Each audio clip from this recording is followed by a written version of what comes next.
Hi fun people! Good day! So, ayan. Today ay share ko lang sa inyo yung bago nating ginawa ulit dito guys sa greenhouse. And, ayan. Eto. Charan! So, dito na guys yung ating flapjack. Ikutin ko nga lang to guys. Ano pala yung isang dito. Ayan. So, nilipat ko siya dito kasi tingnan nyo naman guys, sobra na siyang etiolated and kulang talaga siya sa sunlight doon banda sa napaglagyan ko sa kabila. So, ayan. Ginawa ko na lang ay nilipat ko na lang dito. Pinag-isipan ko talaga kung saan ko siya pwedeng ilagay kasi dito kasi guys na area ay nainitan talaga. So, tingnan nyo guys yung isa natin, si Indonesian flapjack. Dati siyang nandun guys sa mini bell na yon. So ngayon, nilipat na natin siya dito. Ayan. Tingnan nyo guys. So parang na ata siya dito. Mga 2 days na nandito siya. And ayan no, tingnan nyo. Nagre-red na yung tips niya. So ibig sabihin nagustuhan niya sa area na to kasi strong yung sunlight na nakukuha niya dito compare doon sa napaglagyan ko sa kanya nung una. So eto, ganun din. Naisip ko na dito ko na lang siya guys ilagay kasi talaga, wala na yung kulay niya. O, tingnan nyo naman guys. At sobrang etiolated na talaga nung isang yun. Yan. Yun din yung nangyari. Ganito din yung nangyari dito guys. O, kaya ginawa ko, kinat ko siya. Tapos, after ko siyang makat, nagkaroon siya ng mga babies. So, marami na siyang mga babies. Kinuha ko yung mga babies niya. And tinanim ko sa another pot. Tapos, ito na naman guys yung pinugot ko sa kanya. Ayan o. Yan. So, humahaba pa rin kasi guys yung ganito niya. So, ginawa ko, pinugot ko na naman. Ayan. Meron na naman siyang mga babies. Ayan o, tumutubo. Ayan, meron pa yan guys sa ilalim mo. Natatakpan lang ng soil. Tapos dito o. Ayan siya. So, ang bilis guys paramihin ng flapjack. So, huwag kayo guys matakot kung meron kayong ganito. Tapos gusto nyo siyang ikat. Ayan. Pwede naman yan guys ikat. Ayan, ikat nyo lang dyan. Tapos itanim nyo ulit. Kapag stable na naman ulit guys yung ganito nyo, tapos tumatangkad ulit, ikat nyo ulit guys. Ganun guys yung ginawa ko dito o. Ayan o. Kaya parang dalawa na yung mother plant natin. Ito yung pinaka mother, ito yung sumunod. Tapos, kasi ito yung nakat natin galing dito. Kinat ko na naman siya, so mother na naman siya. So yung nakat ko dyan, nandito guys ha. Nandito banda. Ayan. Ito yung mga nabuhay ko na babies nila guys o. Ayan na. Ito yung pinaka-top nun guys. So, dito ko muna siya nilagay. Nilagay ko dito sa luma ko na ginamit dati na propagation, baunan to guys. Kasi, ang hihirap niya guys, buhat-buhatin. Kasi kapag buhat-buhatin mo siya, lima. So, mahirap siya ilipat-lipat. So, ginawa ko, para isang ganito na lang yung pagkuha. So, dito ko muna siya nilagay. Dapat nga nito guys, maiinitan to para magkaroon siya ng color. So, papainitan natin to. Di ko rin alam kung saan ko to mailagay guys, kasi alam nyo ba, wala na talaga tayong vacant dito sa garden. Ayan. Siguro dito na lang muna guys sa labas. Di naman siguro ngayon uulan. Ayan. So, kapag umulan, ipasok ko na lang siya. So, yun yung ginawa ko dito guys. Ito aayusin ko rin to. Siguro ililipat ko na lang to guys sa mas smaller na pot. Kasi, plano ko tong taniman ulit ng Purple Delight. Ayan. So, kasi yung ko dito guys, plano kong ilipat. Ayan, yung ito. Ayan, plano ko tong ilipat. Yan, kinuhaan ko na naman nga to guys ng cuttings. Napakita ko ba to sa inyo?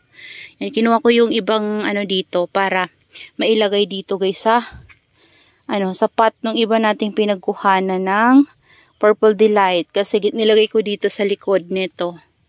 Kasi yung likod na yan guys ay Firestorm yung nakalagay dyan. So yung Firestorm ko guys ay nalusaw na kasi nagkaroon talaga siya ng sakit. Di ko alam kung ano nangyari sa kanya, pati si Pat's Pink ko guys. So, magkatabi kasi yun sila, so nagkahawaan siguro. So, yun, ginawa ko, naglagay na lang ako ng Purple Delight dito ulit. para mapuno yung dun banda guys. And nilagay ko to dito sa taas. And yung isang yun, yung burrito natin na pot, dito ko din siya ilalagay. And ito, gagawin natin ito. Siguro kukuhanan ko to ng cuttings. Yan. Cuttings natin yan guys para magkaroon sila ng mga new babies. And then ibababa ko yan guys. And yan, doon ko yan ilalagay sa nalalagyan ko ng variegated flapjack. Doon sa may papasok dito guys sa garden. So doon ko na lang muna siya ilalagay. Yan yung naisip ko guys kasi ito nga dahil nga nag-ayos tayo dito. Yan nilipat natin itong ating variegated flapjack para mainitan siya. Kailangan ko ring mag-adjust doon. Kasi yung donkey tail na yun guys, lalago pa rin yan guys. Pero kasi, gusto ko siyang ilipat sa mas smaller na pot para maihang ko na lang. At doon banda ko siya guys ilalagay yun. Yan dito banda. Yan. Kasi yung mga donkey tail natin dyan ay ayan na oh. Ang lalago nila, ang lalaki na nila guys. So, yung mga bagong tubo ng leaves nila guys ay sobrang lalaki. Ayan oh, diba? Ang tataba oh. Yan oh. Yan. Kailangan lang talaga guys, alaga sila sa dilig. Kasi kapag alaga sila sa dilig, talagang ang tataba. Tingnan nyo naman yan guys. So, ayan yung nangyayari sa kanila guys kapag alaga sila sa dilig.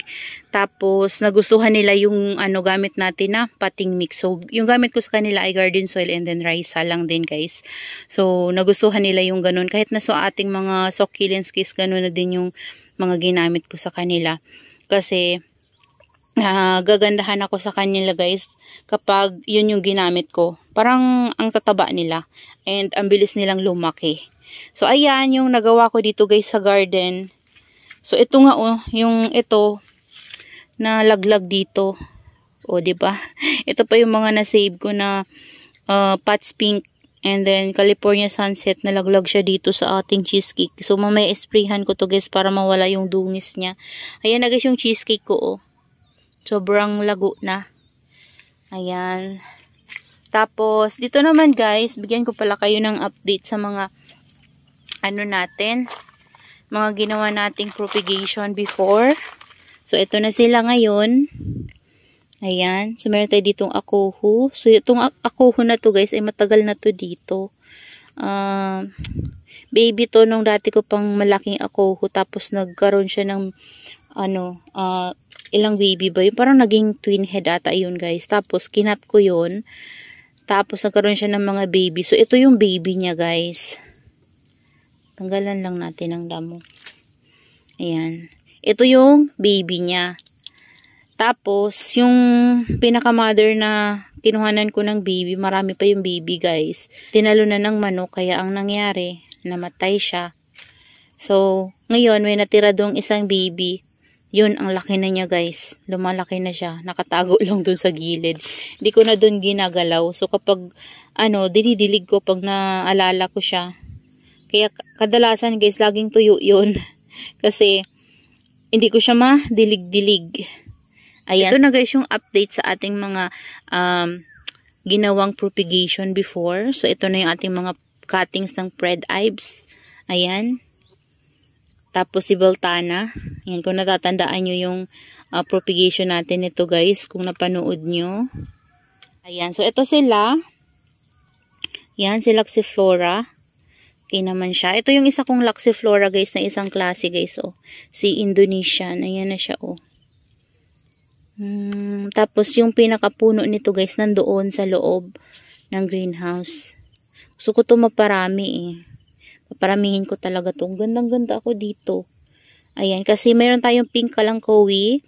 Yun si lavender scallops na pink. Ito naman kasi guys, yung color niya ay para siyang Indonesian flapjack. Ganun yung color niya guys. Ayan, ang ganda niya. Diba? Ayan, tingnan nyo. Ito parang mamumulaklak na si Dolphy. Ay, oo, mamumulaklak na siya. Ay, merong nasira. Ayan, isa. Mayroong nasirang isa. Si Adolphy din. Ayan. Cut lang natin. Di kasi ito guys maiwasan. Lalo na nung tinanim ko sila ay wala pang roots. Tapos wala pang, palagi pa silang basa. So yun. Hindi talaga maiwasan yung ganyan. Pero ito na sila. At least, 'di ba? Ito lang yung nagka-problema ata eh. Ayan, oh. Isa lang. So, okay lang 'yan. Ayan, oh. Ito yung ganito yung isa natin na color, guys, oh. Si Kalangkowi. Ayan siya. Ito yung isa. Ayan natin, guys, oh. 'Di ba? Magkaiba sila. Yun kasi pink talaga siya. Ito may pagka red na pink and then green. Basta ganun. Ganun yung color niya. Ayan. So, ito na yung mga ano natin, mga propagation natin. So, okay naman sila. Yung purple delight ko dito, guys, na ano, oh, naka rain or shine and garden soil lang talaga yung ginamit ko sa kanya. Garden soil tsaka risal pala. Na marami tang garden soil nilagay ko, guys. Kunti lang yung risal. Pero tingnan nyo, guys, oh. Laki na. Oh. Diba? Okay na okay pala siya rain or shine. Kahit na garden soil lang. Tanggalan natin ng leaves para maipropagate natin, guys. Ganyan lang ako, guys, mag-propagate. Ayan, o, diba? Madami yan, guys, oh. Actually, ano to, parang 3 ata to na pinropagate ko. So, yung 2, nabenta ko na. And, ito na yung natitira. Ayan, ito, meron pa tayo ditong purple delight. Ito, binibenta ko to dati. Tapos, pina-reserve siya sa akin, hindi naman kinuha. So, ayan siya. Maliit pa to dati, guys, itong 2 to. Maliit pa yan dati. Kaso, kinainan kasi to, guys, ng uod. Kaya parang nagkaroon siya ng, ano, ayan, mga walang leaves na part. Pero, all in all, nakaka-recover na siya. Ayan, oh, garden soil na din tong natatamnan niya. And, ano, guys, hayaan ko lang to dito sa rain or shine. Kapag malaki na talaga yung doon, ikakat ko yan para magkaroon ng leaves and ma-improve pa natin siya, guys. Para maging panibagong plant, ganito na siya ulit. Ito kasi ang laki ng heads nito, oh. Yan. Oh, yan sila, guys. Ito, laki na ni ano ko, guys, oh. Yan. Pero matagal na din kasi yan sa akin. Tapos yung, ano natin dito, yung propagation natin sa electric fan. Ito siya, guys. Oh. Ayan. Okay naman sila. Nandito yung mga variegated flapjack natin na iba. Yan na kinuha na baby. Galing dun sa pinakita ko sa inyong flapjack kanina, guys. So, nandyan. So, dinilig ko na din yan. Spray lang naman yung ginamit ko sa kanila, guys. Pati itong mga to, oh. Kasi, kahit na lagi ko itong ini-spray, tingnan nyo, guys. So, natutuyaan siya ng, ano, ayan, o, natutuyaan siya ng leaves. Kasi nakukulangan pa rin sila, guys. Kasi yung init talaga dito sa amin, grabe. Sobrang init talaga dito, guys. Kaya naman, kapag uminit talaga dito ng sobra, ang bilis matuyo ng, ano natin,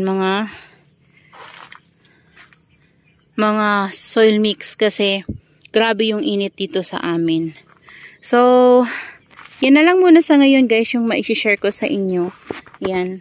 Okay, so maraming salamat po sa inyong suporta at panunood sa ating mga videos. So thank you so much. And that's all for today and see you on my next vlog. Happy gardening, everyone. Bye!